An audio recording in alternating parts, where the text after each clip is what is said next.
All right, so let's keep going. The one of the aspects of building any web application is to use a library for styling your application, and we've been using React. We're using Bootstrap all throughout the semester for the last couple of assignments, and so we'll keep using Bootstrap as well here. So to be able to install any new libraries such as Bootstrap or fontawesome or things like that, we can install it and copy all the libraries locally on our machine, and we can use npm to do so, just like we installed other libraries in using a node.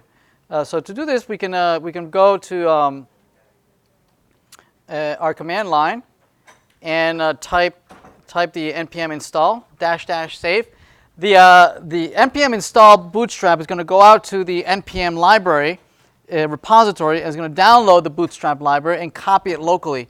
In the -- save is going to make an entry into our package.json file specifying that this library is a dependency. That's how later on when you deploy to Heroku, Heroku is going to look at the package.json file, is going to see that Bootstrap is a dependency, and is going to download Bootstrap, right? Because we're doing it locally on our machine. If you forget -- save, right, it's not going to make that entry, right? And it might not work when you deploy on Heroku, right? So don't forget the -- save. If you notice that as we are deploying that, the package.json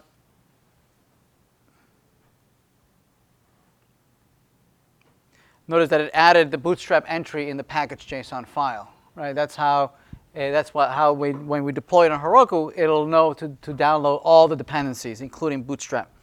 All right, so it downloaded it and it put it under the node modules. Node modules is where it copies all the local libraries that it needs for the project to run. There's quite a few packages listed here, including the brand new one we just installed. There it is. There's Bootstrap. Right, notice that it's grayed out. Right, that's the one we just deployed locally right now. So node_modules should never go to a repository, right? So that's why it's included in our git ignore. Make sure that your git ignore includes node modules. There it is. Right, node modules is there. So make sure that none of that goes to the code repository. Anyway, so now we have Bootstrap. Very good.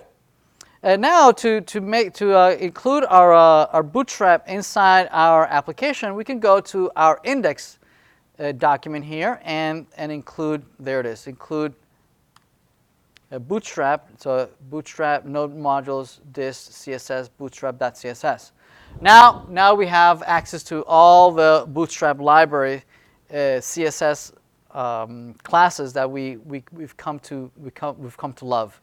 There is. Notice that it's using a better font, it's using a better layout and whatnot, right? So now we can perhaps put this inside of a div with its class name of container fluid. There it is. Notice that it's not quite HTML. Instead of class equal, notice that it's class name. Since this is going to be compiled down to JavaScript, class is a keyword, a reserved keyword in JavaScript, right? So instead of class, it's a class name. Okay. Also, you'll notice that every time I do an equal, it kind of offers me the case where I can put curly brackets in here, right? So this could be I could embed here I can embed an expression, right, where I can calculate, I can dynamically choose what class I want, right, depending on my logic, right. Instead, I'm using here a hard-coded class of just container fluid. So that just added some, oops, oh, sorry. Put the div in the wrong place. There we go. Maybe? Okay, there we go. Did I just close it?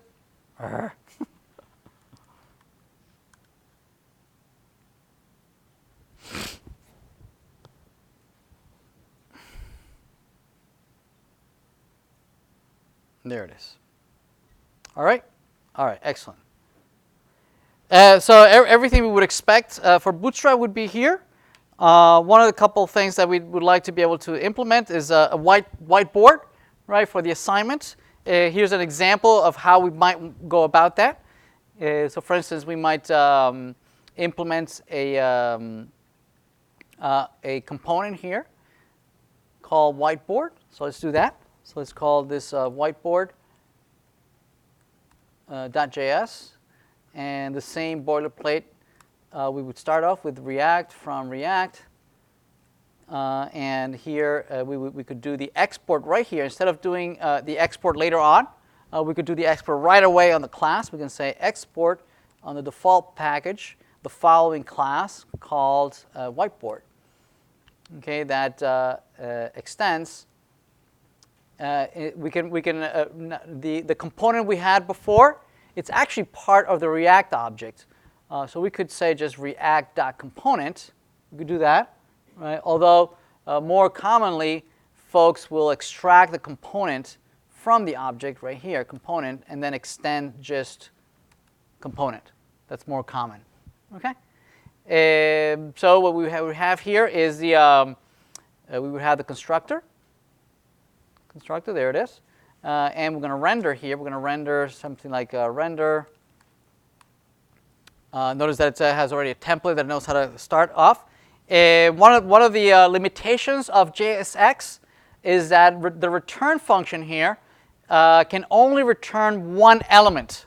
So you need to have an element that wraps everything else, right? So you can't have, for instance, a div followed by an h1, for instance. Even though that's perfectly fine HTML, JSX, one of the limitations is that it only renders one single element. And then you can include everything inside, wrap everything in there.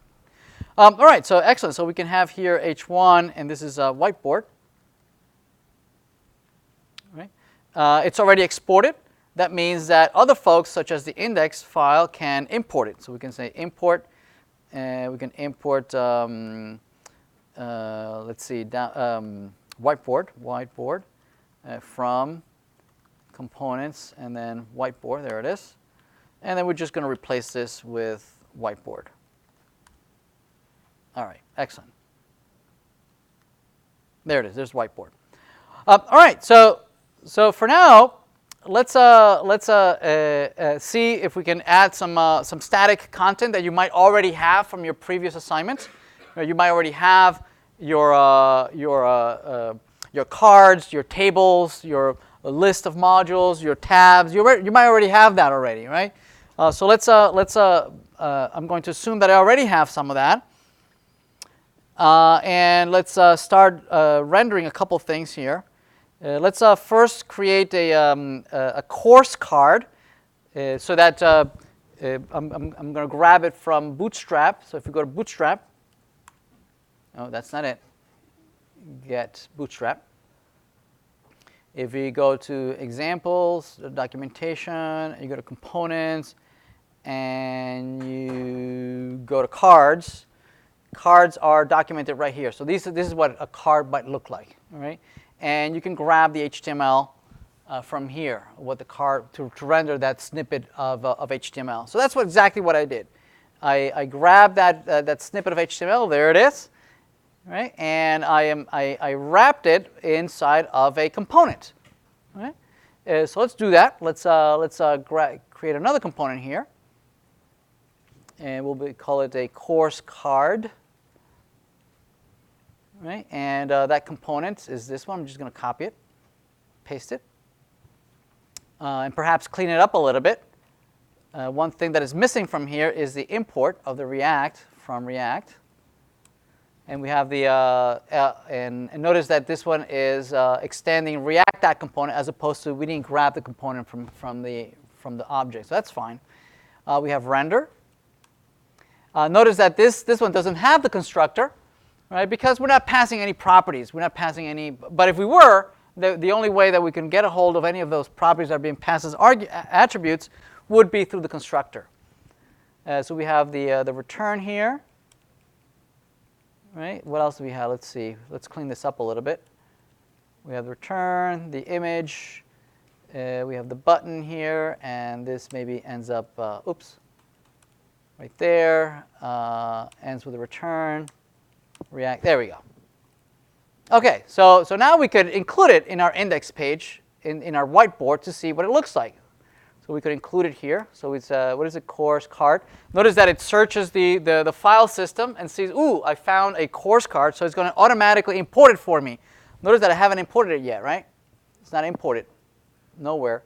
But as a you know, the IDE helps you out, right? It looks for things that you might depend on. So we have the course card. There it is.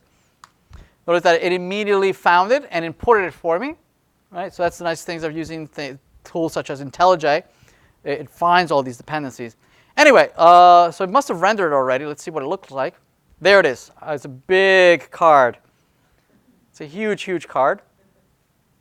It's taking up the entire width of the page, right? So it's responsive, right? That's the whole point. Let's keep going. We can group multiple course cards. Again, if we look at the examples in Bootstrap, if we include it inside of another div with a class called card deck. Card deck allows you to stack multiple cards, right? And they are responsive. They take up all the space that we need to make an entire row of card decks. So let's do that. Let's replace this one course card with a deck. Right, a card deck of many course cards. All right, so let's refresh that. Now that we have two, right? So as many as I have, I can have multiple of these, right? Right, you have multiple course cards, and you can have rows of these, right? And you can iterate over them and create lots of nice, cool layout. Make sense? All right. So yeah, so we could make the course manager perhaps a component that could contain these course cards, right? But let's see where it is right now. Let's take a look at lists, for instance, to implement the list of modules that we might want to display. Right, we could create a component of module lists. All right, so we can create a component. So let's do that. Module lists. And again, this would be a boilerplate import React from React. And in here, we'll say export default class module lists extends react.component. Okay, and in here we can do a render, and this returns return, and it returns h1, and then maybe h2, say, and this is module list. Okay, so from our index from our whiteboard, we might include that. Maybe at the beginning here, this might be module list. There it is. There's our module list up there. Okay, and the module list might be containing multiple modules, components themselves, right? So let's create a module list as a collection of multiple modules, right? So maybe this might be a UL. Right, that contains multiple module lists in here, right? That iterates over them. Let's see. How do I decide to do it? Module list item. There it is. Module list item. Right. So it would be something like class name list group, right? And these line items. Where you have here class name list group item, this could be maybe module 1, and you can have multiple of these, right? Several of these modules, 2, 3, 4, 5, and 6. where we create a list of modules, which you probably already implemented in your previous assignment. But these modules probably will have all sorts of things in there. You might have icons on the right-hand side, buttons, and all sorts of things in there. Ideally, this would be maybe encapsulated in a reusable component, right, as a list. So instead of having like this, you might want to have a module list item as part of this. So something like a module list item, which we don't have, right? We don't have that. So it's going to complain, is it? Yeah, you can't find a module list item. So let's create one. Let's create a module list item.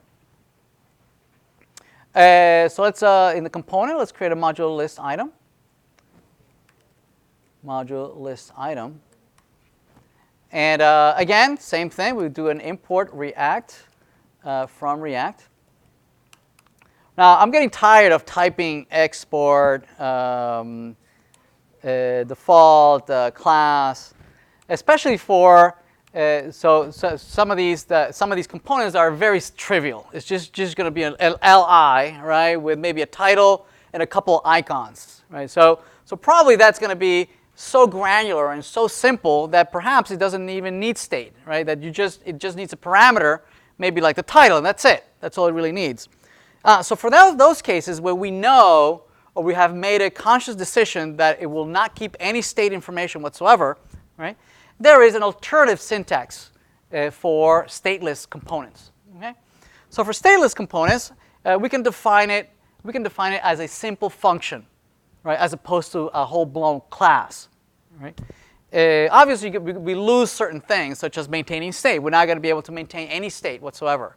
Right? Any state will have to be maintained for us outside. It will have to be pumped from outside into us. Okay? So we're only going to have, it's going to be like a function. You tell us something to do, and we'll just do it. Right? We won't remember anything. So as a function, we're going to create a constant, module list item. And this will be a function, a constant function, but we're going to use the new and improved syntax of ES6, right, as opposed to the old JavaScript functions. So in the new syntax, you declare it as follows. Right, that's the new syntax for a function, right? Where so this is modulus is equal to a function that takes no arguments and has the following implementation. Right? So the implementation typically takes the form of a curly bracket, right? And then whatever this returns is what gets rendered. Right? So for instance, this might return li class list item group item, and then says module item. Okay? We still have to export it. Unfortunately. Export default module list item, module list item.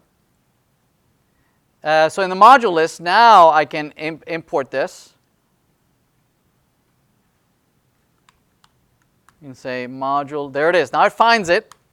It imports it for me. There it is, right?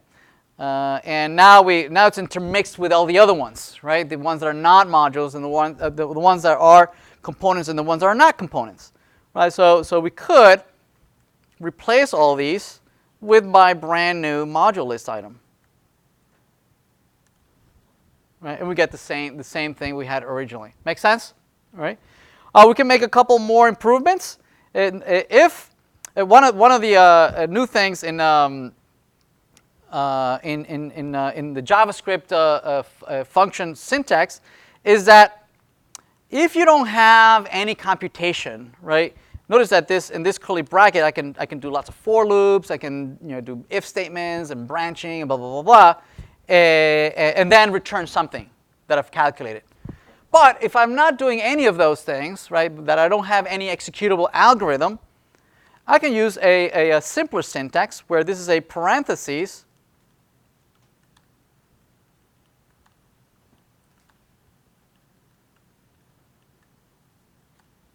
Right, and that's a shortcut for a return. Right, that's a shortcut for a return. That's interpreted as I am returning that. Right? if I am returning just one thing, right? So this renders the same way. There it is, right? If I just have this one thing that is being returned and I don't have any commas or any additional anything, I can even make it a little bit further. I can just remove the parentheses entirely, right? And make it even more compact, right? So that's a lot of the new features in ES6, right? That are making its way to all browsers, right? A couple other things here. We can take as arguments a couple of things here, right? So for instance, I can pass along the title, and this might be title module. So maybe this is week 1, and this is week 2, and 3, 4, 5. So 2, 3, 4, and 5. Can't type. And then from within my stateless function, I can any number of attributes that I add here would be passed to me as an object, right? Would be passed to me as an object, as a map, where each one of the keys of the map are the attribute names, and the values of the objects are the values that are being passed, right? So I can receive here the object, right, and then use it here as an expression, object dot title. Right, and I have here week 1, week 2, week 3, week 4, right? So I could have maybe like this, right? Week 1, 2, 3, 4, 5, where the object is being passed as a map. So this could be like a map. Maybe it's maybe better name for this, refactor a name. So this is like a map is being passed to me. Yes. Now some of the other shortcuts that the new ES6 syntax allows you to do is that, notice that you might have this map being used all over the place, all right? So you're going to have map dot all over the place. It's going to be a mess. It's just going to be, again, we're lazy developers. We don't want to type too much, right? So instead of having to type map dot so many times, we can unwrap the object. We can unwrap the object and extract the elements in the object, and then make them available as actual attributes, right? So that now I can just say title. Oh, sorry. I can unwrap and extract each one of the elements and make them actual values, right, as if they were individual attributes. So now I can just use title, as opposed to forcing me to do map dot 100 times. Right? I can just do it once here in the arguments. Yeah, and it works the same way. Everybody okay? All right. Yes. So what's the difference between using it like this and using props? So I can do the same thing using props, right? Oh yes, but here we're not being passed the props. They're being passed as that object, Yes, right? So what's the difference between passing it as props and passing it as an object? Oh, no difference whatsoever. The thing is that what you lose here is that you don't have state. So in the class, you not only have props, obviously. So in both places you have props, right? What you get in a class is that you additionally can maintain state. So you have this dot state, blah blah blah blah, whatever. Here you don't have any state. Everything would have to be passed to you only as props. Right? That's all you have. You only have props. Yep. And props gets passed to you as a map. As a map. Yep. Which is exactly what we did. Right. All right. Excellent. So we have a module list being passed. So two ways, two alternative syntax. One is just a plain old class. Notice that this class is not maintaining any state. Right? It's just rendering this hard-coded static UML module list item. We could have implemented this using the stateless component syntax. We could have re-implemented this using stateless without the render, without the return, without any of that, right? And we would have done const module list equal, and then everything else. Make sense? All right. Okay. All right. So that's an introduction to classes and and stateless rendering. All right. Let's see. For awesome. Another thing that you'll probably need for the icons, right, is to install fontawesome. So we can install that as well. So let's do that. So that's going to install fontawesome. And once that is installed, you can then include it and import it just like we did bootstrap in the index file.